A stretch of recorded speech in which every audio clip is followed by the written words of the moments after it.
തമിഴ്നാട് നിരോധനം ഏർപ്പെടുത്തിയതോടെ നിർമ്മാണ മേഖല കടുത്ത പ്രതിസന്ധിയിലേക്കാണ് പോകുന്നത്. നിരോധനം നീണ്ടാൽ ദേശീയപാതയുടെ നിർമ്മാണം അടക്കം നിലയ്ക്കും. കണ്ണനാരുണ്ട് വിവരങ്ങളുമായി നമുക്കിപ്പം. Kannan, good morning. ഈ നിരോധനം ഏർപ്പെടുത്തിയതോടെ നമ്മുടെ ദേശീയപാത, വിഴിഞ്ഞം പദ്ധതി, അങ്ങനെ പലതിനെയും ഇത് കാര്യമായി ബാധിക്കും എന്നതിനപ്പുറം ഈ ട്രക്ക് ഉടമകളുടെ കാര്യത്തിലും തൊഴിലാളികളുടെ കാര്യത്തിലും വലിയ പ്രതിസന്ധിയും ഉണ്ടാവുന്നുണ്ട്. പക്ഷേ ഇത് മറികടക്കുന്നതിൻ്റെ ഭാഗമായി നമ്മുടെ മുഖ്യമന്ത്രി ഒരു കത്തയച്ചിരുന്നു തമിഴ്നാട് മുഖ്യമന്ത്രിക്ക്. ഇന്നലെയാണ് ആ കാര്യം പുറത്തേക്ക് വന്നത്. അതിലെന്തെങ്കിലും ഒരു തീരുമാനമാകുമായിരിക്കും, ഇല്ലെങ്കിൽ പണി പാളും അല്ലേ?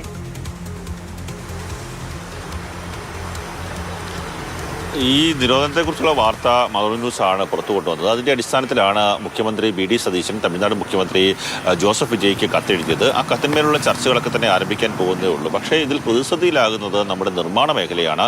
നിർമ്മാണ മേഖലയിൽ നിർമ്മാണ സാമഗ്രികൾക്ക് വലിയ രീതിയിലുള്ള വില കുതിച്ചുയരുമെന്നുള്ള കാര്യത്തിൽ യാതൊരു തർക്കവുമില്ല. കാര്യം നമ്മൾ തമിഴ്നാടിനെ ആശ്രയിച്ചാണ് നിർമ്മാണ പ്രവർത്തനങ്ങളൊക്കെ തന്നെ നടത്തുന്നത്.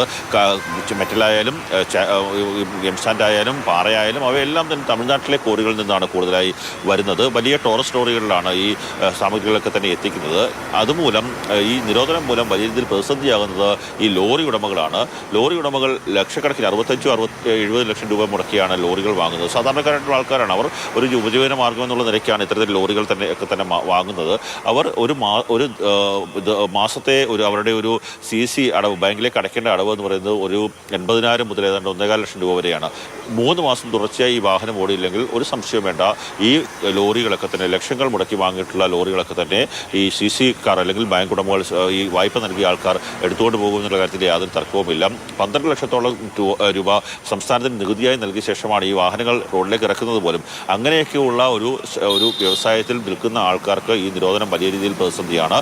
അത് അവരുടെ ഉപജീവന മാർഗത്തെ ഏതാണ്ട് ഈ തമിഴ്നാട് തെങ്കാശി മേഖല, പുളിയറ മേഖലയിൽ 1500ഓളം ട്രക്കുകളാണ് ഇത്തരത്തിലുള്ളത്. അവയുടെ എല്ലാം പ്രവർത്തനങ്ങൾ നിലച്ചിരിക്കുകയാണ്. ഇപ്പോൾ ആ തമിഴ്നാട്ടിലേക്ക് വലിയ ട്രക്കുകൾ പ്രവേശനമില്ലാത്ത ഒരു സ്ഥിതിയാണുള്ളത്. അതുമൂലം വാഹനങ്ങളെ പോലും നിയന്ത്രിക്കുന്ന അല്ലെങ്കിൽ നിരോധിക്കുന്ന, വാഹന ഗതാഗതം പോലും നിരോധിക്കുന്ന ഒരവസ്ഥയിലേക്ക് കാര്യങ്ങൾ പോയിരിക്കുന്നു. അതിൻ്റെ അടിസ്ഥാനത്തിലാണ് ഇന്ന് കഴുതുരുട്ടി ഭാഗത്ത് അവർ പ്രതിഷേധിക്കാൻ തീരുമാനിച്ചിട്ടുള്ളത്. രാപ്പകൽ സമരം നടത്താനാണ് തീരുമാനിച്ചിട്ടുള്ളത്. ഇന്ന് വൈകിട്ട് 4 മണിക്ക് രാപ്പകൽ സമരം ആരംഭിക്കും. ഈ ചർച്ചകളിലൂടെ പ്രശ്നങ്ങൾ പരിഹരിച്ചില്ല എങ്കിൽ വലിയ രീതിയിലുള്ള പ്രക്ഷോഭത്തിലേക്ക് പോകാൻ തന്നെയാണ് ഇപ്പോൾ ട്രക്ക് ഉടമകൾ തീരുമാനിച്ചിട്ടുള്ളത്. അത് ഒരു ഭാഗത്ത്. ഞാൻ നേരത്തെ സൂചിപ്പിച്ച പ്രധാനപ്പെട്ട വിഷയം നമ്മുടെ നിർമ്മാണ മേഖല, ദേശീയപാത നിർമ്മാണം അടക്കമുള്ള വിഷയങ്ങളിലൊക്കെ തന്നെ വലിയ പ്രതിസന്ധി ഉണ്ടാക്കും. ദേശീയപാത നിർമ്മാണത്തെയൊക്കെ ഈ തമിഴ്നാട് നിരോധനം ബാധിക്കുമെന്നുള്ള രീതിയിലുള്ള തമിഴ്നാട് ഏർപ്പെടുത്തിയതിന് പിന്നിൽ എന്താണ് അവർ നൽകുന്ന വിശദീകരണം? എന്ത് കാര്യത്തിന് വേണ്ടിയിട്ടാണ്?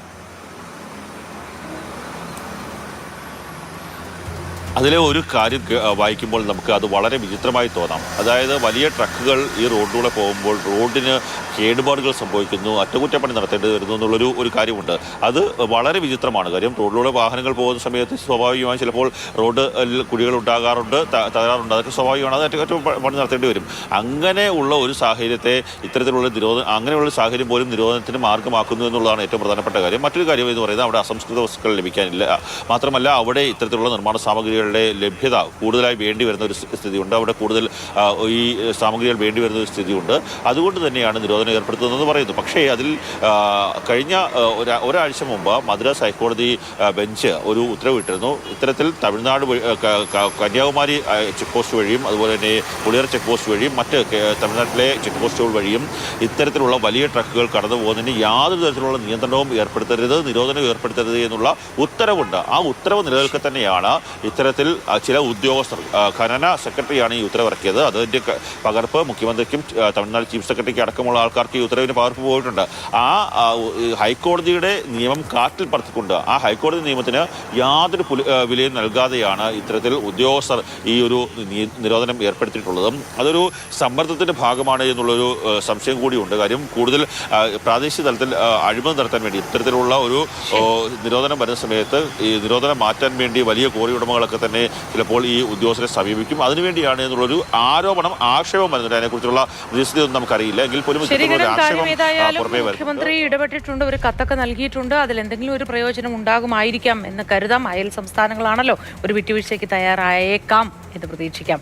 കടനാരായണ വിവരങ്ങൾ നൽകിയത്.